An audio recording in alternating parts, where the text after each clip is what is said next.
Kia ora and welcome to Pat's Picks, episode 4. Now this week I've chosen Station to Station by David Bowie. Recorded between November and September 1975 and released on the 23rd of January 1976, this was Bowie's 10th studio album and heralded the arrival of his somewhat controversial persona, the Thin White Duke. This was a liminal album for Bowie and marked a transition from the plastic soul of young Americans towards a more electronic, krautrock influenced sound, which would become fully fledged on the Berlin trilogy that was to follow. It's widely known that during the recording of this album, Bowie was grappling with a severe cocaine addiction and was becoming increasingly preoccupied by matters of the occult, and was reading widely the works of Aleister Crowley and becoming immersed in the symbolic system of the Hermetic Order of the Golden Dawn.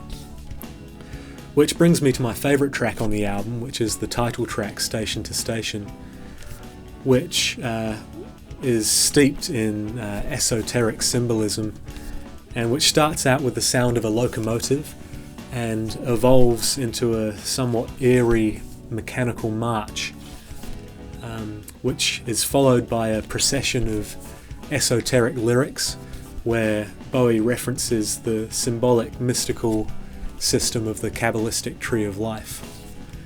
It could be argued that the title of the album, Station to Station, whilst obviously referencing the Stations of the Cross, is also an allusion to the Sephiroth, the spheres of the Kabbalistic tree of life.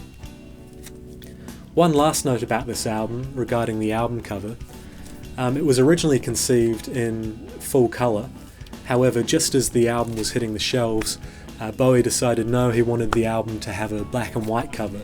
So those original albums were recalled and was replaced by the black and white sleeve. So those original copies, if you can find them, are still quite highly in demand in record collecting circles. So there you have it. Station to Station by David Bowie, Pat's Picks, episode 4.